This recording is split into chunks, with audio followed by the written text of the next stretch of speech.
Speaker, do you know how many buildings the federal government owns? 37,246. Wow. Do you know how much land the federal government owns? Almost 41 million hectares. Wow. Now, Conservatives had a plan in the last election. It was to tie infrastructure dollars to housing prices. The Liberals' plan, create more housing inflation.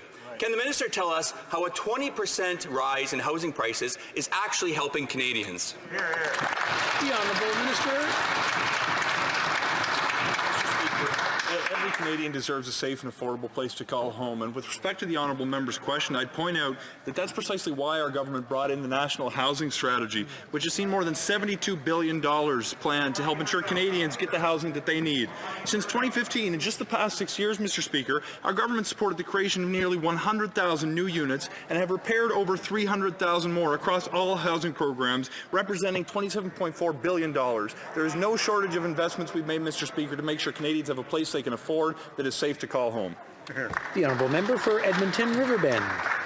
Unreal, Mr. Speaker. Does that member not realize that in downtown Toronto, the average home price of a single detached family home is $1.8 million? Well, let's compare Canada with the rest of the G7.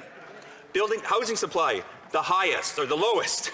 So, Mr. Speaker, housing inflation, the highest. New builds, down 5.2%. House prices up 20%. Under what metric in the world is this plan working? The Honourable Minister of Immigration. It's hard to point out which metric he's pointing to when we're confused about which is higher and which is lower, Mr. Speaker. But with great respect, what's not wavered is our commitment to ensuring that we're investing in building supply, investing in programs like a new rent-to-own so people who are renting can actually afford a place to call home, which will have generational impacts.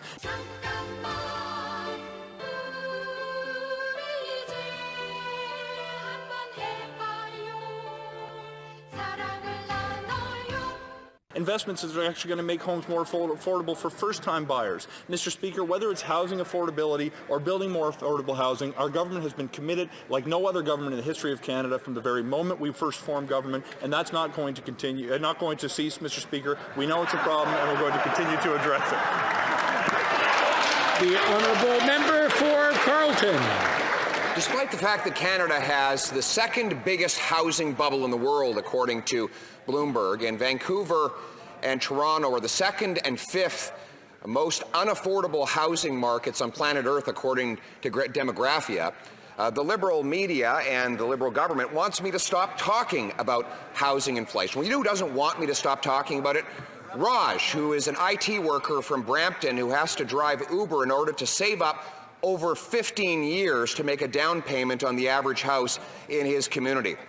Will the minister tell Raj and other Canadians, do we have a housing bubble, yes or no? The Honourable Minister of Immigration. Mr. Speaker, we have to acknowledge that there has been a rapid and serious rise in the cost of housing across Canada, but we were wise to this fact long before the pandemic. Mr. Speaker, that's why we advanced a national housing strategy beginning 6 years ago, which didn't seem to get the support of the opposition parties at the time. We're going to continue to make the kinds of investments that has already seen 100,000 new units constructed, that has already seen 300,000 new units retrofitted. Mr. Speaker, we're going to continue to make the kinds of investments that will increase supply and reduce the costs so more Canadians like Raj can enter the housing market in Canada.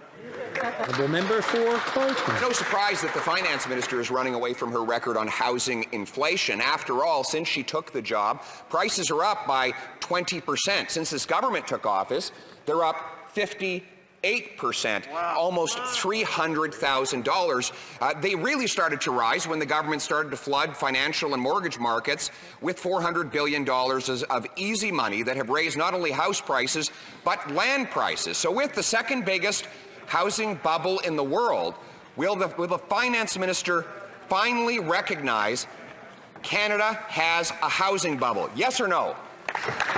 The Honourable Deputy Prime Minister. You know, Mr. Speaker, once upon a time, the Conservatives like to cast themselves as the party of sound economic management.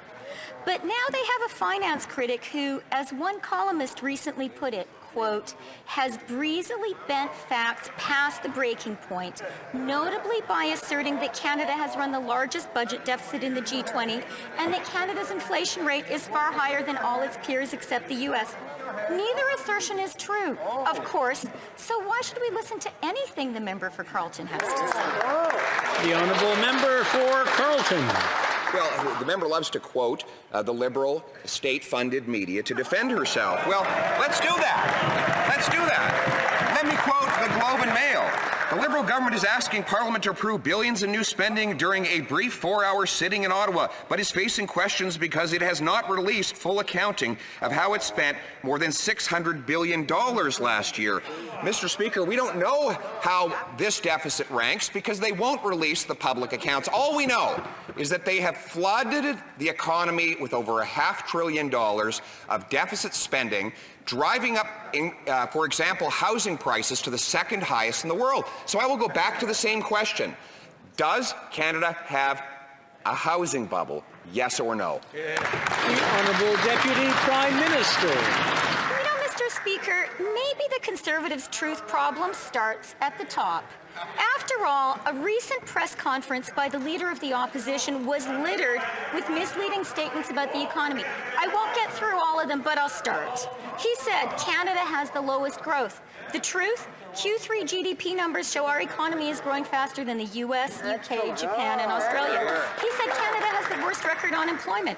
The truth? We have recovered over 106% of jobs lost since the pandemic, compared to just 83% in the US. I could go on, Mr. Speaker, but I've run out of time. The honourable member for Carleton.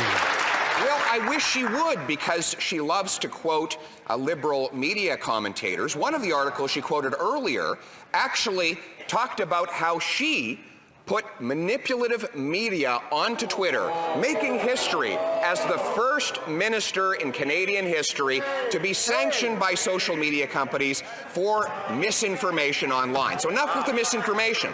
La question était à l'égard de la prix d'immobilier. Monsieur le Président, nous avons la deuxième plus grande bulle immobilière au monde selon Bloomberg. Est-ce que la ministre reconnaît, oui ou non, qu'on a une bulle immobilière au Canada? Honorable vice-première ministre. You know, Mr. Speaker, it turns out it's not just the member for Carleton or the Leader of the Opposition who has a truth problem. Last week, the member for Kootenay, Columbia, claimed that we are experiencing hyperinflation. But, Mr. Speaker, hyperinflation happens when inflation hits 50% a month. Mr. Speaker, the member for Lambton Kent Middlesex claimed we are experiencing stagnation. But, Mr. Speaker, in the third quarter, our economy grew by 5.4% a month. Yet again, the Conservatives are showing Canadians they just can't be taken seriously on the economy. L'honorable député d'Avignon, la métisse Matane, Matapédia. Monsieur le Président, la presse publiait ce matin des témoignages troublants, des témoignages anonymes de citoyens, notamment une mère de famille qui cherche à se